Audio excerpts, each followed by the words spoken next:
네, 오늘 예루살렘 교회의 결정과 배려라고 하는 제목으로 사도행전 강의 47번째 말씀을 함께 나누도록 하겠습니다. 우리가 어제 나눈 말씀은 우리 1차 전도 여행을 마치고 이제 안디옥에 돌아와서 그들이 제자들을 양육하고 있을 그때에 누군가가 예루살렘으로부터 와서 그렇게 말하는 것입니다. 너희가 예수를 믿어도 무엇을 해야 된다고요? 할례를 해야 된다. 이것은 모세로부터 우리가 받은 그러한 율법인데 다른 거는 안 해도 할례는 해야 된다라고 하는 것을 전파했습니다. 그래서 구원론에 대한 아주 심각한 그 훼손이 발생하게 된 것이죠.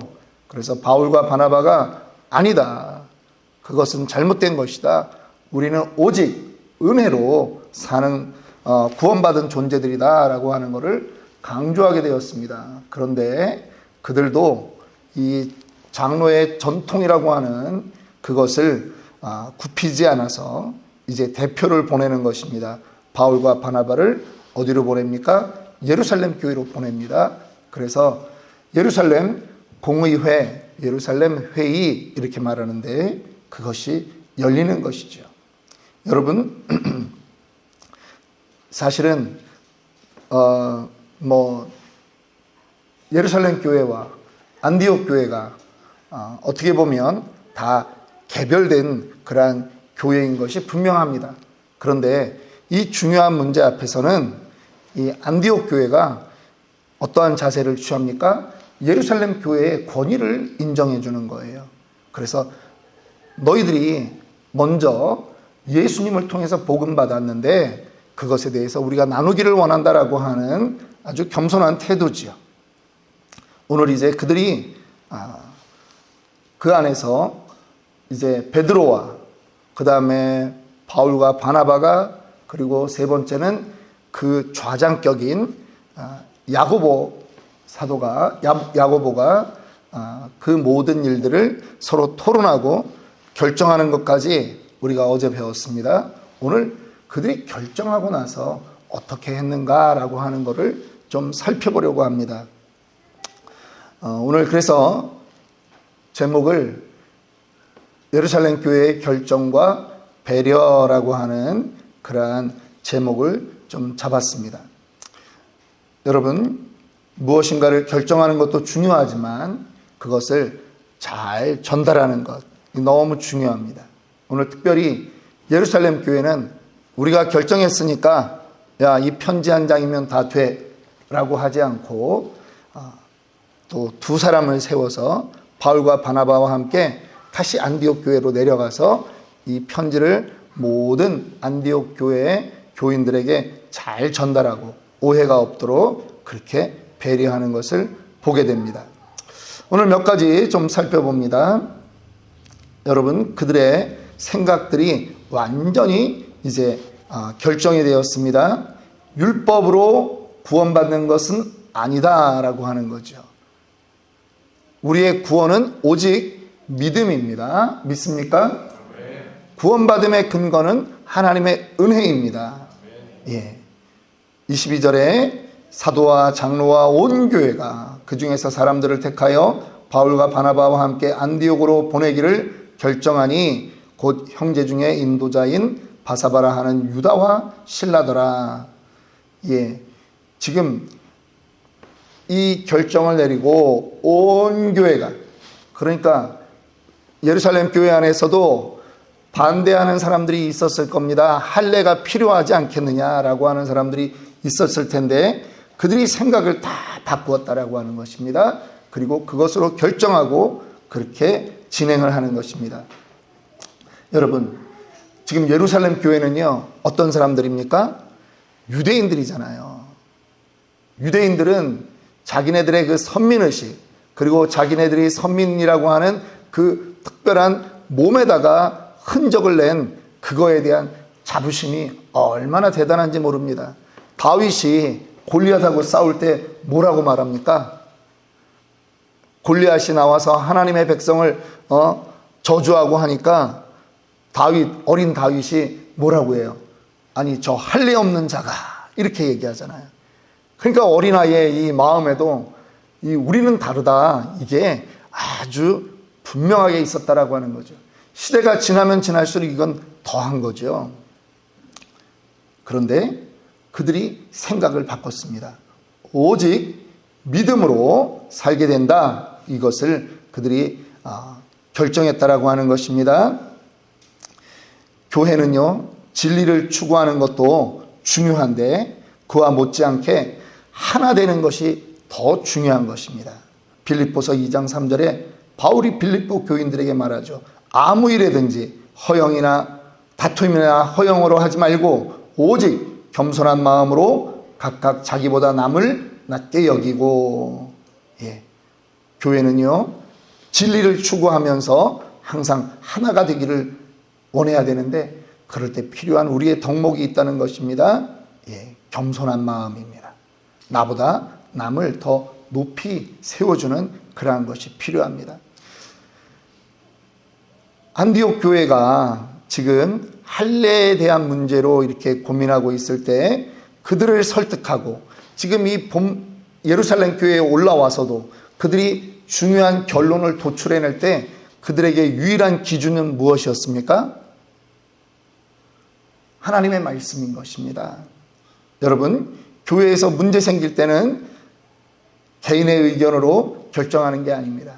하나님 말씀이 늘 기준이 되어야 되는 것입니다. 그런데 말씀이라고 해서 사람들이 그러면 누군가가 한 구절 읽으면 그거에 다 동의하고 자기 생각은 없어질까요? 교회 안에 그 문제들을 보면요, 서로들 말씀을 가지고 와서 더 심각하더라고요. 그래서요, 말씀을 자신의 지력으로 해석하지 말고 무엇으로 해석해야 됩니까? 성령의 감동으로 해석하려고 노력해야 되는 것입니다. 성령으로 해석한다고 이게 상대방이 쉽게 설득될까요? 그렇지 않아요. 쉽지 않아요. 왜 그렇습니까? 사람들이요, 이 생각이라는 게 굳어져 있기 때문에 그렇습니다. 생각은 두 가지 생각이 있는데 일시적인 생각이 있고 습관적인 생각이 있어요. 제가 계속 우리 성도들에게 강조하는 게 있습니다. 반복하자. 말씀을 반복해서 읽자, 말씀을 반복해서 듣자 말하는 거예요. 일시적인 생각, 잠깐 들어왔던 거는요, 또 금방 우리가 없앨 수 있습니다. 그런데 습관적으로 자기 안에 들어와 있는 그 생각 쫓아내기가 어려운 거예요. 말씀을 그래서 반복적으로 들어야 돼요. 이 컵 안에 먹물이 들어있으면은 이걸 어떻게 해야 돼요? 만약에 휙 버리고 하면 좋겠지만 그럴 수 없는 상황이라면 여기다가 깨끗한 물을 계속 집어넣어 주어야 더러운 물이 나가듯이 반복입니다. 반복 훈련해야 돼요. 구원자가 예수라고 얘기하지만 성도들의 삶과 그들이 무엇을 따라가는가 보면 결국은 예수 믿는 것도 좋지만 그래도 돈은 있어야 돼. 이렇게 가는 거예요. 하나님과 재물을 겸하여 섬길 수 없다라고 예수님도 분명히 얘기했는데 오늘날에 우리는 예수님도 중요하지만 돈도 있어야 돼. 늘 이거를 같이 가져가고 있는 거예요. 어떻게 하면 이 사고방식이 사라질 수 있을까요? 어떻게 하면 이 고착화된 생각이, 습관적인 생각이 변할 수 있을까요? 초대교회 성도들은 사도행전 5장 42절의 말씀을 계속 반복하는 거예요. 날마다 예수가 그리스도라고 전하고 가르치기를 반복하는 거죠. 반복이에요. 여러분들 구원받았다고 어느 날 영접했다고 나는 천국은 가. 그 다음부터 다 지 맘대로 사는 사람들, 교회의 가르침을 안 따르는 사람들 어떻게 살고 있어요? 세상의 가르침대로 사는 거예요. 말씀을 배워본 적이 없는데 무슨 말씀대로 살아요? 잠시 옛날에 살았던 그거는 있을 수 있겠지만 여러분 지속적으로 반복하지 않으면 우리에게서 나오는 거는 육신의 소욕대로 살게 되어 있다라고 하는 것입니다. 그래서 이 예루살렘 공의회에서, 예루살렘 교회에서 이 중요한 것을 결정했다라고 하는 것은 아주 큰 의미가 있는 것입니다. 예루살렘 교회가요, 이제는 편지를 써서 안디옥으로 보냅니다. 그런데 그 편지를 안디옥에서 왔으니까 바울과 바나바 네가 가지고 가라 이러지 않고 거기에 유다와 실라를 보내는 것입니다. 우리 여기서 유다와 실라는요 32절에 보니까 뭐라고 말합니까? 유다와 실라도 선지자라. 예, 예루살렘 교회 안에 이미 인정받은 사람들이고 권위가 있는 사람들이에요. 그런데 이 두 사람을 바울과 바나바와 함께 안디옥으로 다시 파송하는 거예요. 왜 그렇습니까? 이 구원론의 문제는 예루살렘 교회도 대단히 중요하게 생각한다라고 하는 것이고 이것이 향후 우리 기독교의 아주 중요한 그러한 부분이기 때문에 책임 있는 사람을 보내는 거예요. 우리가 어떤 일에 대해서 누군가를 맡긴다라고 하는 거는 그 맡기는 걸 보면 대단히 이 일이 비중이 얼만큼 있는지 그거를 알게 되는 거죠. 우리가 동북아에 이렇게 위치해 있다 보니까 참 이 열강들 속에서 대한민국이 참 힘든 나라예요. 근데 제가 중국에서 18년을 살면서 늘 약자의 모습 속에 이렇게 있었거든요. 얘기할 때는 괜찮은 것 같은데 이게 다 끝나고 나면 왠지 무시받은 그 느낌. 걔네들이 늘 너희는 저 조그만 나라. 그리고 심지어는 옛날에 우리의 속국이었어 라고 하는 그 개념을 가지고 대하는 것 같은, 지금은 니네가 조금 잘난 것 같지만 별거 아닌 것들, 항상 그런 거에 대한 그런 느낌이 있었어요. 선교사님 어떠셨어요? 그렇죠? 예. 근데 여러분, 중국이 대사를 임명할 때 우리 대한민국은 그 중국 대사를 어떤 사람이 임명해요? 중국 대사하고 돌아오면 우리나라에서는 부총리급 되죠. 예. 우리는 아주 높은 직급에 있는 사람들, 장관급에 있었던 사람들을 보내요. 혹은 청와대에 수석 비서관 하던 사람을 보내요. 근데 중국은 국장급을 보내요. 국장급. 아주 이건 니네 나라는 우리한테 별로 아니다라고 하는 거예요. 지금 예루살렘 교회가 베드로와 야고보를 보내는 것은 물론 아닙니다. 그런데 32절에 보니까 그 곳에서 인정받고 있는 선지자라 할 만큼의 그러한 사람들을 보내는 거예요. 그래서 그 교회에 대한 예우를 해주는 거예요. 그러면서 우리가 지금 이 문제를 얼만큼 중요하게 다루고 있는지를 함께 인식하고 있다라고 하는 것이지요. 여러분, 23절 말씀 보겠습니다.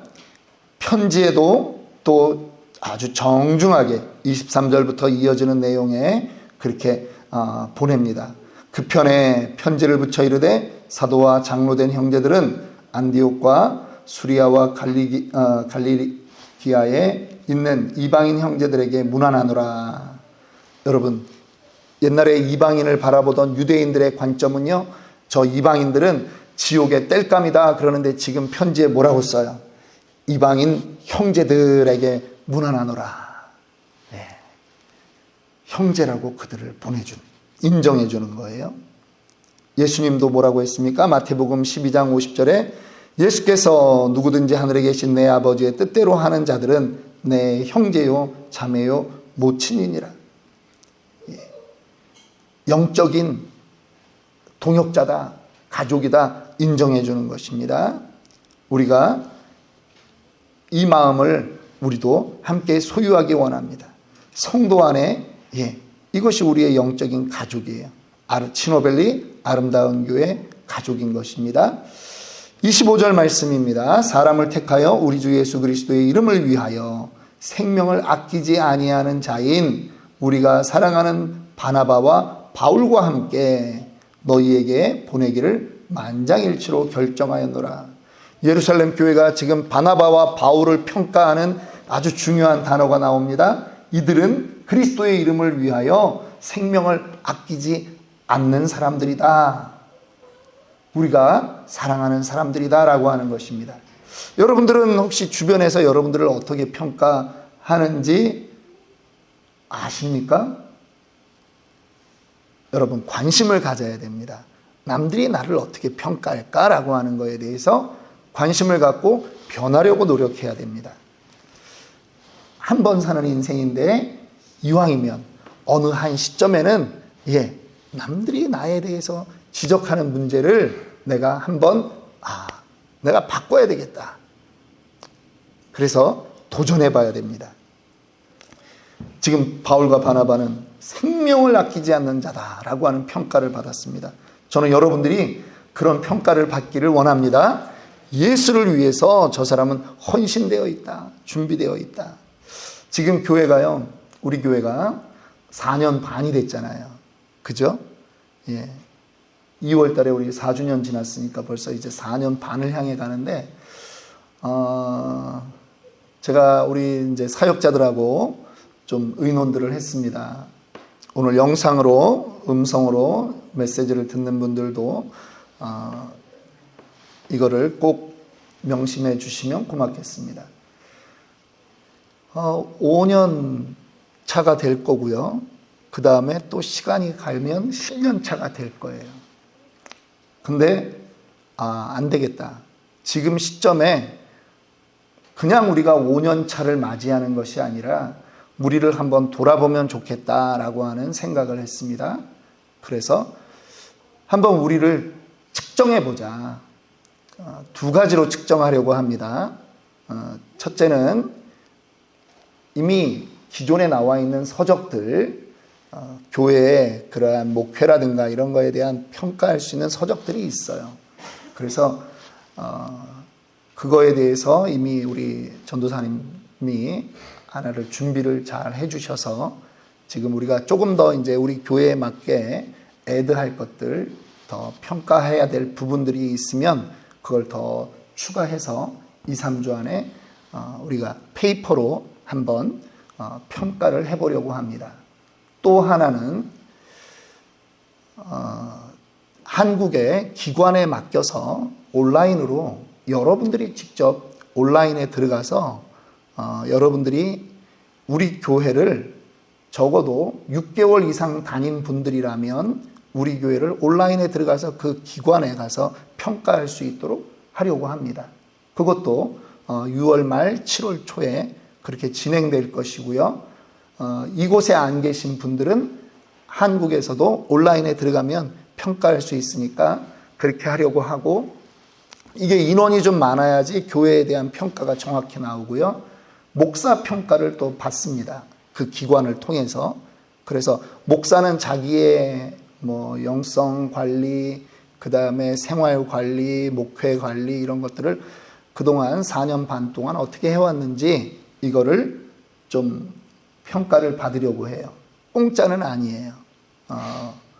목사도 돈을 내야 되고요.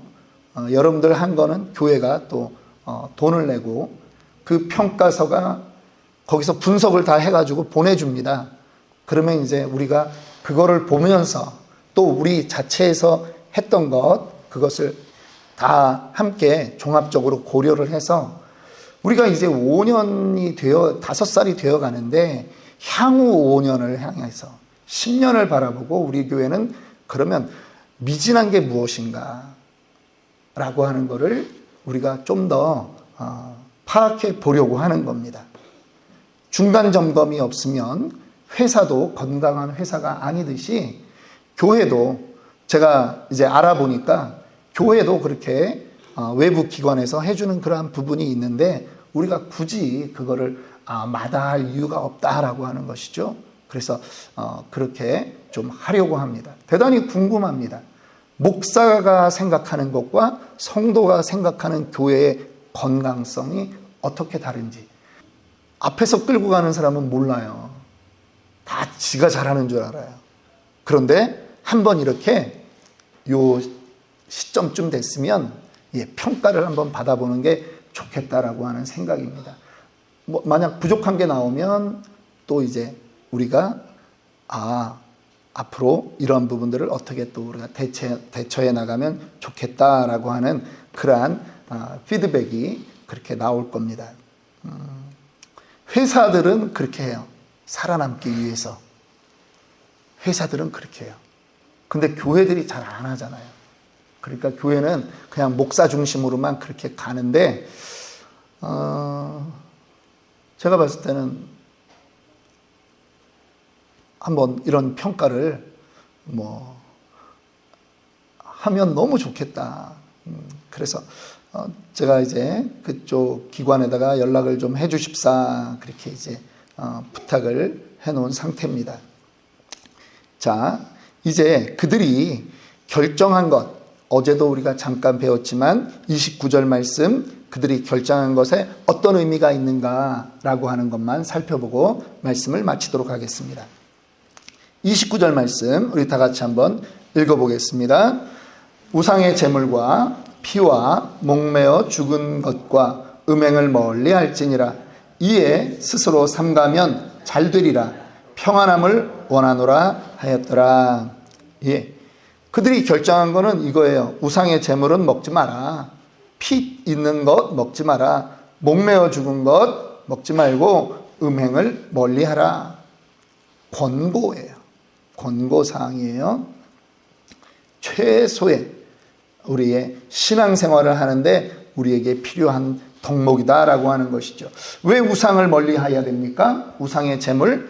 그 당시에 시장에서 파는 대부분의 고기는요, 다 신전에 이미 제사를 드렸던 것입니다. 우상에게 바쳤던 물건이라고 하는 것이죠. 그러니까 믿음에 자유한 사람은 그걸 먹든지 안 먹든지 상관이 없어요. 그런데 믿음이 약한 사람들은 저 목사님이 저런 거 드시네. 우리 리더 집사님이 저런 거 드시네. 그러면 시험에 빠질 수 있다라고 하는 거죠. 남을 위한 배려예요. 바울도 얘기하잖아요. 나는 괜찮다는 거예요. 그런데 연약한 자가 있다면 나는 평생 고기를 안 먹겠다. 그렇게 말하지 않습니까? 고린도전서 8장 8절 9절입니다. 식물은 우리를 하나님 앞에 세우지 못하나니, 먹는 거로 인해서 무슨 문제가 된다는 건 아니에요. 우리가 먹지 아니하여도 부족함이 없고 먹어도 풍성함이 없으리라. 그런즉 너희 자유함이 약한 자들에게 거치는 것이 되지 않도록 조심하라. 이 우상에게 바친 제물을 먹지 않아야 되는 것은 나의 믿음 때문이 아니라 연약한 자를 배려하기 위한 것이라는 거예요. 두 번째, 목매어 죽인 것과 피를 멀리하라라고 하는 것입니다. 목매어 죽은 짐승이나 피를 철저하게 제거하지 않은 고기를 삼가라는 거죠.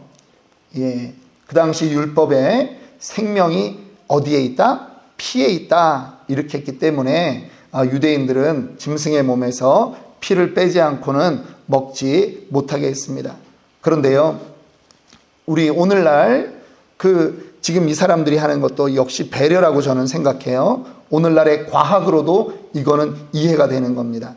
병균들이 어디에 있어요? 피에 있어요. 그래서 피채 먹는 것은 이들이 그런 과학으로 이거는 하지 않았지만 그것이 병균들이 있을 수 있기 때문에 건강에 좋지 않은 것입니다.